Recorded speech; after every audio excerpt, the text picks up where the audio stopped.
It's a little known fact that there were French volunteers who fought on behalf of Germany during World War II. An estimated 7,000 to 11,000 men served in the unit at its peak in 1944. The unit's members participated in the final days of the battle in Berlin, in the area of the Führerbunker, and were among the last forces to surrender in the city. For their crest, they chose the iconography of Charles the Great, the historical king who forged an empire in the 8th century. The crest represented both France and Germany for the troops. The original French unit in the German army was the Legion of French Volunteers Against Bolshevism. The unit was also known by its official German designation, the 638th Infantry Regiment. It was mainly recruited from pro-fascist Frenchmen and elements among French prisoners of war.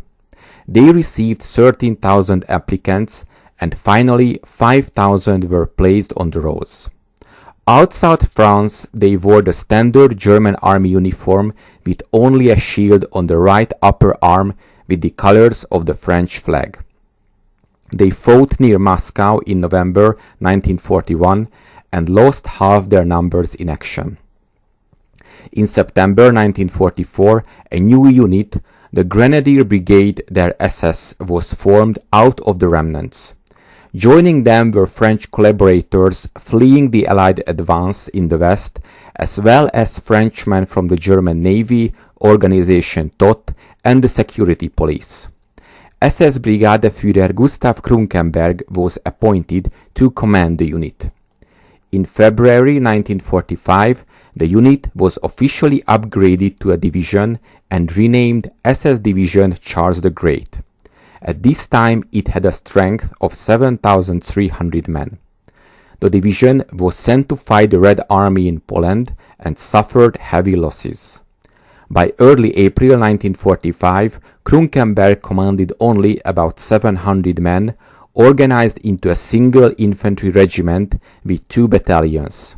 He released about 400 men to serve in a construction battalion.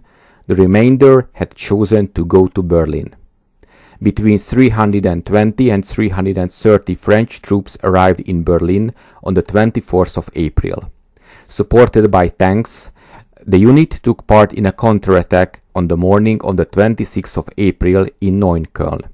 The counterattack ran into an ambush by Soviet troops. Krunkenberg prepared fallback positions and he moved his headquarters into the Opera House.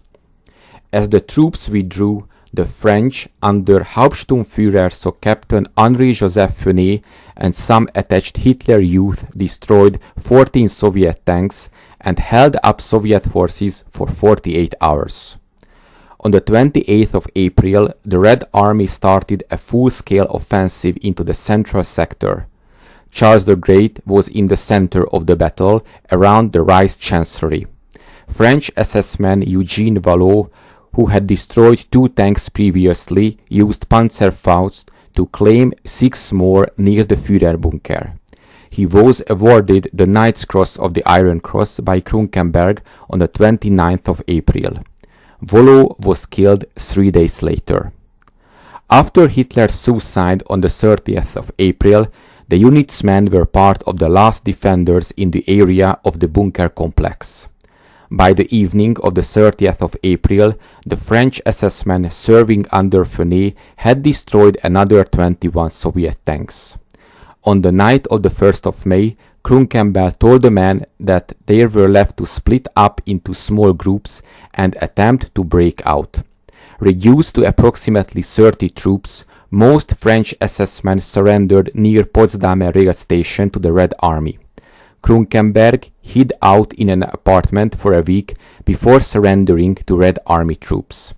Having escaped out of Berlin, Fenet, with a small remainder of his unit, surrendered to British forces. Some of the Frenchmen, such as Fenet, were turned over to the Soviet army. He was arrested upon his return to France and sentenced to 20 years of forced labor. He was released from prison in 1959.